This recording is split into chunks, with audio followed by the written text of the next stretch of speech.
Hello everyone, आप सबका स्वागत है आपके अपने चैनल इजी मैथ्स पे। देखिए डियर फ्रेंड्स, आज के इस वीडियो में हम राजस्थान की सिंचाई परियोजनाओं के बारे में पढ़ेंगे। और जैसा कि आपको पता है, थर्ड ग्रेड मेंस में तो ये टॉपिक है ही। बाकी की अदर एग्ज़ाम जो भी आरपीएससी और अधीनस्थ बोर्ड की जो भी एग्ज़ाम्स हैं उन सब में ये टॉपिक से एक आधा क्वेश्चन आता ही रहता है। तो आज अपन राजस्थान की जितनी भी सिंचाई परियोजनाएँ हैं, 4-5 इम्पोर्टेंट, आपको पता है राजस्थान इंदिरा गांधी नहर सिंचाई परियोजना ये तो प्रमुख है ही। इसके अलावा भी अपन जितनी भी इम्पोर्टेंट रहने वाली है, जिनका अपने राजस्थान का कुछ पार्ट्स है उसमें कंप्लीट तो नहीं है अपने राजस्थान की वो, लेकिन कुछ रेशियो अपने राजस्थान के का भी है उसमें। तो ऐसी कुछ महत्वपूर्ण परियोजनाओं के बारे में अध्ययन करेंगे आज की वीडियो में। अगर आपको वीडियो अच्छा लगे तो वीडियो को लाइक शेयर करना और चैनल को सब्सक्राइब जरूर करना है। तो चलिए स्टार्ट करते हैं बिना टाइम वेस्ट करे हुए। सिंचाई परियोजनाओं को निम्न 3 भागों में यहाँ पर बांटा गया है फ्रेंड्स। एक तो लघु सिंचाई परियोजना, एक मध्यम सिंचाई परियोजना और एक वृहद सिंचाई परियोजना। लघु सिंचाई परियोजना क्या होती है? तो ये आपके 2000 हेक्टेयर से कम भूमि को सिंचित करने के काम में आती है। मध्यम सिंचाई परियोजना से लगभग 2 से 10,000 तक की हेक्टेयर की भूमि यहाँ पर सिंचित होती है। जबकि वृहद सिंचाई परियोजना की बात करें फ्रेंड्स, तो वृहद सिंचाई परियोजना लगभग 10,000 से ज़्यादा जो ज़मीन है उसकी सिंचाई इससे होती है। अपन यहाँ पर बात करेंगे फ्रेंड्स, सबसे पहले अपन बात करेंगे मारवाड़ नांगल परियोजना। तो ये मारवाड़ नहीं है, ये भाखड़ा नांगल परियोजना। तो भाखड़ा नांगल परियोजना में आपको सबसे पहले तो ये ध्यान रखना है कि राजस्थान, पंजाब और हरियाणा तीनों की इसमें साझेदारी है। 1959 में भाखड़ा नांगल समझौते के तहत ये परियोजना का इसका जो है निर्माण हुआ था। राजस्थान का हिस्सा अगर इसमें पूछा जाए तो 15.22% हिस्सा इसमें राजस्थान का, यानी कि टोटल 100% पानी में 15.22% पानी जो है राजस्थान के हिस्से में आता है। और ये परियोजना सतलज नदी पर बनाई हुई इम्पोर्टेंट लाइन है ये दोनों ही। ये परियोजना किस नदी पर है भाई? तो सतलज नदी पर ये बनाई गई है। इस परियोजना पर 2 बांध भी बनाए हुए हैं, ये भी आपको ध्यान में रखना है। एक तो भाखड़ा, ठीक है, ये भाखड़ा हिमाचल प्रदेश में पड़ता है, और एक नांगल बांध ये पड़ता है आपको पंजाब के अंदर।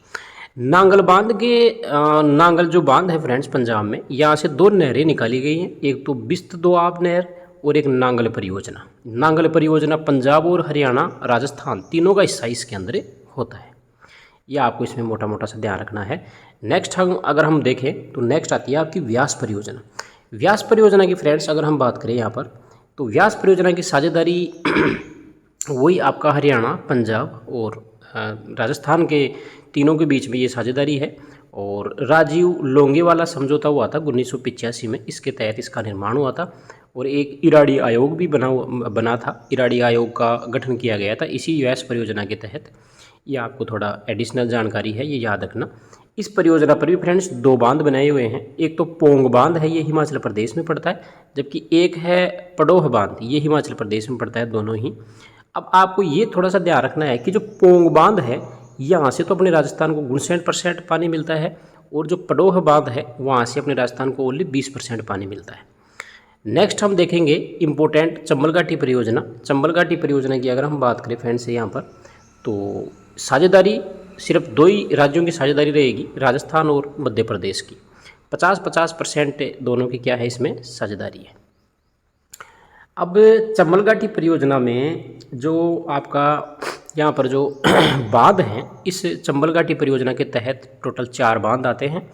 4 बांधों में से देखो आपका ये गांधी सागर जो बांध है फ्रेंड्स, सबसे बड़ा बांध है, ये तो एमपी में आता है। जबकि आपका कोटा बैराज, राणा प्रताप सागर और जवाहर सागर तीनों अपने राजस्थान में आते हैं, ठीक है। इन चारों बांधों के बारे में बहुत अच्छे से आपको ध्यान में रखना है कि ये बांध का निर्माण कब हुआ था, कितनी कितनी बिजली पैदा होती है, और किस बांध का पानी किस काम में आता है, ठीक है, क्योंकि पानी सिंचाई और बिजली बनाने दोनों काम में आता है। तो गांधी सागर की बांध की अगर हम बात करें फ्रेंड्स, ये एमपी के अंदर है। इसका निर्माण 1959 में हुआ था, और कुल विद्युत का उत्पादन अगर हम यहाँ पर देखें तो 23 मेगावाट उत्पादन यहाँ से किया जाता है। और एक यूनिट लगाई हुई है 23 मेगावाट की। यहाँ पर टोटल 5 यूनिट कार्यरत हैं, 5 यूनिट काम कर रही हैं फिलहाल। तो 5 यूनिटों से लगभग 115 मेगावाट की विद्युत उत्पन्न होती है। कोटा बैराज की बात करें तो कोटा बैराज की हम यहाँ पर बात करें तो 1960 में कोटा बैराज बांध बनाया गया था, और विद्युत उत्पादन के लिए नहीं है, ये आपका जो है सिंचाई के लिए काम में आता है। राणा प्रताप सागर की बात करें तो ये 1970 के अंदर इसका निर्माण हुआ था और यहाँ पर 43 मेगावाट की 4 यूनिट कार्य कर रही हैं, तो टोटल 172 मेगावाट की विद्युत यहाँ से बनती है। जवाहर सागर की बात करें तो जवाहर सागर का जो निर्माण हुआ था फ्रेंड्स, ये आपका 1972 में हुआ था और यहाँ पर भी 33 मेगावाट की 3 यूनिट लगाई हुई हैं। टोटल 99 मेगावाट जो है बिजली का उत्पादन यहाँ से किया जाता है। राणा प्रताप सागर बांध जो है फ्रेंड्स, ये सर्वाधिक बराव वाला क्षमता वाला बांध है। मतलब आपको पूछा जाए कि सर्वाधिक बड़ा बांध राणा प्रताप सागर, मतलब पानी के बराव की क्षमता के आधार पर देखा जाए तो राणा प्रताप सागर इन चारों में से सबसे बड़ा बांध है। राजस्थान में सर्वाधिक बराव क्षमता वाला बांध अगर पूछा जाए तो ये तो है सर्वाधिक बराव क्षमता आपका, ये तो अपने भारतीय स्तर पर हो गया राणा प्रताप सागर। तो अगर ओनली राजस्थान में पूछा जाए सर्वाधिक बराव क्षमता वाला बांध तो आपको यहाँ पर बताना है फ्रेंड्स कौन सा, राणा प्रताप सागर। ठीक है, गांधी सागर तो आपका जो है एमपी में पड़ता है। ये अगर भारत के हिसाब से पूछा जाए तो बताना है। अपने राजस्थान स्तर पर बात करें तो राणा प्रताप सागर बांध जो है चित्तौड़गढ़ के अंदर ही पड़ता है। ये राजस्थान में सबसे सर्वाधिक बराव क्षमता वाला बांध है। ठीक है, और रावतबाठा परमाणु अनुसंधान को यहाँ से जल की आपूर्ति होती है। और ये ध्यान रखना है आपको, कुल विद्युत उत्पादन 386 मेगावाट राजस्थान के अंदर। तो ये इस कहने का मतलब इस परियोजना से कुल टोटल 386 मेगावाट की विद्युत बनती है, जो कि राजस्थान से, केवल राजस्थान से बात करें तो 193 मेगावाट यूनिट 193 मेगावाट बिजली का उत्पादन यहाँ से किया जाता है तीनों बांधों से। ठीक है, अब हम पढ़ेंगे फ्रेंड्स गंग नहर परियोजना। गंग नहर परियोजना ये राज्य के अंदर प्रवेश करती है शिवपुर गंगानगर में। ठीक है, यहाँ पे आप मैप में, नक्शे में, इसमें चित्र में आराम से इसको देख सकते हैं कि देखो ये है आपकी सतलज नदी। ठीक है, ये सतलज नदी है।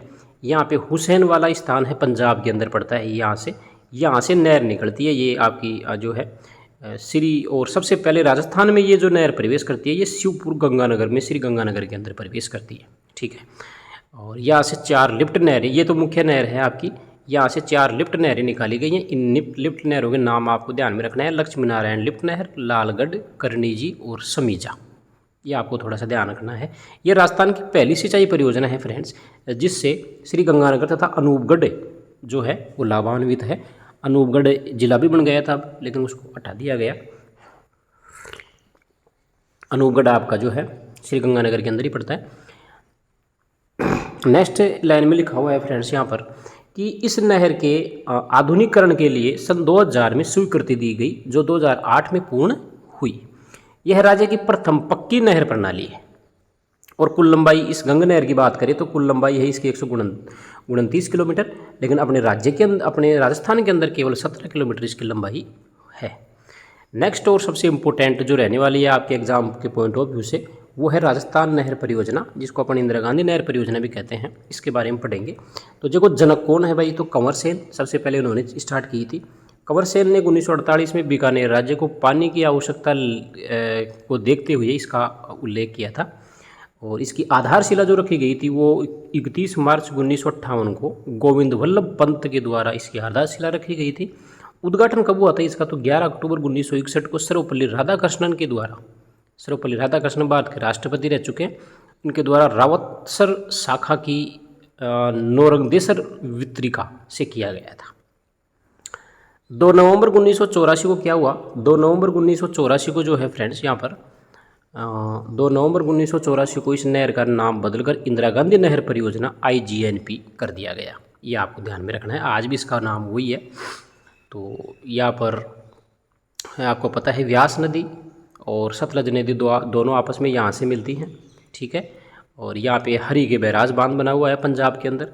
और इसका अगर हम बात करें राजस्थान नहर की अगर हम बात करें फ्रेंड्स, तो अंतिम बिंदु है ना इसका, ये देखो ये प्रवेश तो करती है हनुमानगढ़ के अंदर, हनुमानगढ़ जिले में मसीता वाली जगह है, वहाँ पे ये प्रवेश करती है राजस्थान में। और लास्ट ये कहाँ तक जाती है, बाड़मेर तक जाती है। बाड़मेर में इसका अंतिम बिंदु मोहनगढ़ जैसलमेर था पहले, लेकिन आज वर्तमान समय में अंतिम बिंदु गडरा रोड बाड़मेर है। ठीक है ना, गडरा रोड तक जाती है ये, हनुमानगढ़ में प्रवेश करती है और बाड़मेर में जाके खत्म हो जाती है। यहाँ से इंपॉर्टेंट चीज़ें स्टार्ट होंगी आपकी। तो यहाँ से अपन देखते हैं फ्रेंड्स, राजस्थान जो नहर है इंदिरा गांधी नहर जो है, इसमें 7 लिफ्ट नहरें हैं। ठीक है ना, इंदिरा गांधी मेन एक इंदिरा गांधी नहर है, लेकिन इसके दाएं बाएं कितनी लिफ्ट नहर है भाई? 7। कौन कौन सी हैं वो आपको ध्यान में रखना है, नया नाम भी है इधर और पुराना नाम इधर है। तो सबसे पहले हम बात करेंगे चौधरी कुंभाराम लिफ्ट नहर।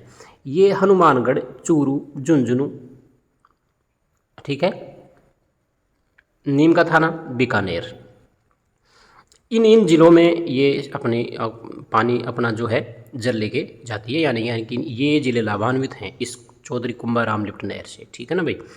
पुराना नाम था इसका गथेली साहवा। नेक्स्ट यहाँ पर हम देखेंगे दूसरी लिफ्ट नहर कौन सी है, कंवर सेन लिफ्ट नहर। इससे गंगानगर, अनूपगढ़ और बीकानेर जिला लाभान्वित होता है। पुराना नाम इसका लूनकरणसर था। तीसरी लिफ्ट नहर है पन्नालाल बारूपाल। पन्नालाल बारूपाल का पुराना नाम तो गजनेर था लिफ्ट नहर, जबकि इसका पानी जाता है बीकानेर, नागौर, डीडवाना और कुछावन। नेक्स्ट है वीर तेजाजी लिफ्ट नहर। ये बीकानेर को पानी देती है ओनली, पहले का नाम था इसका बांगड़सर। पांचवी लिफ्ट नहर है यहाँ पर करनी सिंह लिफ्ट नहर, जो कि बीकानेर और फलोदी को जल लेके जाती है। ये फलोदी जिला अब नया बन चुका है ये जोधपुर से। और कोलायत इसका पुराना नाम था। छठी जो आपकी जो है लिफ्ट नहर है फ्रेंड्स, वो है गुरु जम्बेश्वर लिफ्ट नहर। इसका पुराना नाम था फलोदी लिफ्ट नहर। ये गुरु जम्बेश्वर बीकानेर, फलोदी, जैसलमेर, जोधपुर ग्रामीण और जोधपुर शहरी इन जिलों को पानी की सेवा देती है। सातवीं और आखिरी जो लिफ्ट नहर है फ्रेंड्स, वो है जयनारायण व्यास लिफ्ट नहर। इसका नाम पहले पोखरण लिफ्ट नहर था, अब ये फलोदी और जैसलमेर 2 जिलों को पानी देती है। ये आपको थोड़ा सा इसमें ध्यान रखना है। और एक बार समरी के रूप में यहाँ पर मैंने लिख दिया है, आप देखिए। चौधरी कुंभाराम लिफ्ट नहर, कंवर सेन लिफ्ट नहर, पन्नालाल बारूपाल, वीर तेजाजी, करनी सिंह लिफ्ट नहर, गुरु जम्बेश्वर, जयनारायण व्यास लिफ्ट नहर। ये 7 लिफ्ट नहर आपको ध्यान में रखनी है। ये इंदिरा गांधी जो नहर है उसकी कुछ प्रमुख लिफ्ट नहरें हैं। अगर आप देखना चाहेंगे यहाँ पर फ्रेंड्स, तो मैं आपको इस मैप में भी दिखाऊंगा, या आप देखिए ढंग से मैप में। सबसे पहले हनुमानगढ़ में ये प्रवेश करती है, देखो ऊपर से आ रही है, आपको पता है यहाँ से जम्मू कश्मीर से होते हुए ये नदियाँ। यहाँ पर आपका कोटा बैराज बांध है, सॉरी कोटा बैराज नहीं, वो आपका जो है यहाँ से आपका भाखड़ा नांगल बांध बना हुआ है सतलज और व्यास नदी पर। तो देखो ये यहाँ से प्रवेश करती है, अपने हनुमानगढ़ जिला आ जाएगा यहाँ पर। हनुमानगढ़ से फिर ये आपका यहाँ से होते हुए बीकानेर होते हुए, और ये इधर से निकलेगी जोधपुर होते हुए, ठीक है भाई। जोधपुर, फलोदी, आगे ये आपका बाड़मेर से, तो बाड़मेर का थोड़ा सा हिस्सा आएगा इसमें ये, ठीक है। और फिर यहाँ पर ये तो पूरा जोधपुरी है, ये तो पूरा यहाँ तक जोधपुरी है। फिर ये आपका जैसलमेर में प्रवेश करेगी, लास्ट में ये बाड़मेर के गडरा रोड तक यहाँ जाके समाप्त हो जाएगी। ये आपका थोड़ा सा ध्यान रखना है। और इसकी जो लिफ्ट नहर है ना, वो देखो लिफ्ट नहर पहली ये लिफ्ट नहर ऐसे आ रही है यहाँ तक, ये आगे आपके नीम का थाना सीकर तक जा रही है। ये लिफ्ट नहर आपके बीकानेर में आ रही है, ये इधर आपका बात करें तो नागौर के अंदर भी जा रही है। और ये छोटी छोटी 2 लिफ्ट नहरें ये हैं, और ये एक इधर है, ये 7वीं इधर है। ये आपको थोड़ा सा मैप के द्वारा थोड़ा सा अच्छा से याद रहेगा, इसको आप अच्छे से देख लीजिए, ठीक है। बाकी आपको मैंने थ्योरी के रूप में सारी चीज़ें बता दी है, इसके अलावा इसके अंदर कुछ भी नहीं है। तो नेक्स्ट यहाँ पर देखेंगे IGNP में 9 शाखाएँ हैं, ठीक है। IGNP में शाखाएँ कितनी हैं, इसे इंदिरा गांधी नहर की 9 शाखाएँ हैं। ये शाखाएँ भी आपको थोड़ा सा ध्यान में रखना है। तो देखिए ध्यान से, इसमें 9 शाखाएँ कौन कौन सी हैं भाई? तो एक तो सूरतगढ़ शाखा है इसके अंदर, ये श्री गंगानगर और अनूपगढ़ जिला 2 जिले आते हैं इसके अंदर। दूसरी शाखा है इसमें अनूपगढ़, जिसमें बीकानेर और अनूपगढ़ आते हैं। और यहाँ पर चौथी शाखा है पूगल, और फिर है यहाँ पर दातोर और बीसलपुर, चारणवाला, बीरबल और सागरमल गोपा। इस प्रकार से करके 9 शाखाएँ इससे निकाली गई हैं। तो आपको ये ध्यान रखना है। रावतसर जो हनुमानगढ़ में रावतसर है ना, ये IGNP की एकमात्र शाखा जो बाईं ओर से है, यानी कि IGNP में ओनली एक बाईं ओर से एक ही शाखा है, रावतसर शाखा, जो आपके 8 तो ये इधर हो गई, दाईं साइड में हो गई 8, तो ये 9वीं ये है, ठीक है। तो ये क्वेश्चन बन सकता है कि IGNP की एकमात्र शाखा जो बाईं ओर से निकलती है, तो आपको नाम ध्यान रखना है रावतसर, ठीक है। बाकी जितनी भी शाखाएँ हैं, सूरतगढ़ है, अनूपगढ़, पूंगल, दातोर, बीसलपुर, चारणवाला, बीरबल, सागरमल गोपा, ये सारी दाईं ओर से निकलती है। ठीक है ना, यह आपको थोड़ा सा इसमें ध्यान में रखना है। नेक्स्ट यहाँ पर देखेंगे कि सागरमल गोपा शाखा से 2 उपशाखाएं निकाली गई हैं, एक तो लीलुआ उपशाखा और एक दीघा। ठीक है, ये भी आपको ध्यान रखना है। आईजीएनपी की सबसे लंबी लिफ्ट नहर की बात करें तो ये कंवरसैन है, जबकि सबसे छोटी लिफ्ट नहर है वीर तेजाजी। ये भी आपको ध्यान रखना है। आईजीएनपी के क्या लाभ हैं फ्रेंड्स? तो आईजीएनपी के बहुत सारे लाभ हैं। ये खाद्यान्नों में बढ़ावा मिलता है, इससे किसानों की आत्मनिर्भरता बढ़ी है, मरुस्थल के प्रसार में कमी भी आई है, क्योंकि खेतों में जो है पानी आएगा तो खेत हरे भरे रहेंगे। आईजीएनपी की कुछ हानि भी है। हानि ये है कि एक तो सेम की समस्या उत्पन्न हो रही है। सेम का मतलब होता है पानी का बहाव। पानी का बहाव ज़्यादा होगा तो वहाँ पर सेम की समस्या उत्पन्न हो जाएगी। सर्वाधिक सेम की समस्या हनुमानगढ़ और श्री गंगानगर जिले के अंदर है, ये आपको पता होगा पहले से ही। नेक्स्ट यहाँ पर बात करें कि आईजीएनपी की कुल लंबाई कितनी है। इंदिरा गांधी नहर की कुल लंबाई 649 किलोमीटर है। 649 किलोमीटर इसकी पूरी लंबाई है। पहले चरण में हरि के बैराज से मसीतावाली तक बनाई थी ये, और दूसरे चरण में फिर पूंगल से बीकानेर तक कुल लंबाई 256। इस प्रकार से ये कुल 649 किलोमीटर की लंबाई है इसकी। राजस्थान फीडर की बात करें तो 204 किलोमीटर ये राजस्थान फीडर में हरि के बैराज से मसीतावाली तक 284 किलोमीटर इसकी राजस्थान में लंबाई है। इसके अंदर किस किस राज्य में कितनी कितनी है वो अगर हम यहाँ पर बात करें तो देखो, पंजाब में 150 किलोमीटर के तकरीबन है, हरियाणा में 19 किलोमीटर और राजस्थान में ये 35 किलोमीटर। मुख्य नहर मसीतावाली से पूंगल, इसकी कुल लंबाई 189 किलोमीटर है। आईजीएनपी की राजस्थान में कुल लंबाई की बात करें तो देखो 256 तो एक हो गई और 189 एक हो गई, ऐसे कुल मिला के 445 किलोमीटर ये राजस्थान में है। मोहनगढ़ से गडरा रोड तक किसकी कुल लंबाई है 90 किलोमीटर। ठीक है, मोहनगढ़ से गडरा रोड तक इसकी लंबाई कुल 90 किलोमीटर है। ठीक है, नेक्स्ट है आईजीएनपी की गहराई की बात करें तो ये 21 फीट तकरीबन इसकी गहराई है और चौड़ाई इसकी है 134 फीट। आईजीएनपी में सिंचाई प्रथम चरण में लगभग 5.46 लाख हेक्टेयर की सिंचाई हुई। दूसरे चरण में बढ़ा दिया इसको, इसका दायरा बढ़ा के 10.71 लाख हेक्टेयर और बढ़ा दिया। कुल मिला के 16.17 लाख हेक्टेयर की ज़मीन जो है इस आईजीएनपी से सिंचित होती है। इस प्रकार से ये आपके महत्वपूर्ण नोट्स थे, बिल्कुल शॉर्ट में। और सिंचाई परियोजनाएं आप याद रखो, भले मत रखो, लेकिन ये जो आपकी राजस्थान राजस्थान जो आपकी नहर है, ये राजस्थान नहर बोल दो या इसको आप बोल सकते हैं आईजीएनपी, इंदिरा गांधी लिफ्ट नहर, कुछ भी बोलिए, इसको आपको अच्छे से ध्यान में रखना है। इस नहर से हमेशा प्रश्न आता है। ठीक है, तो इस वीडियो में बस इतना ही था। अगर आपको वीडियो अच्छा लगे तो वीडियो को लाइक शेयर करके चैनल को सब्सक्राइब कर देना। Thank you.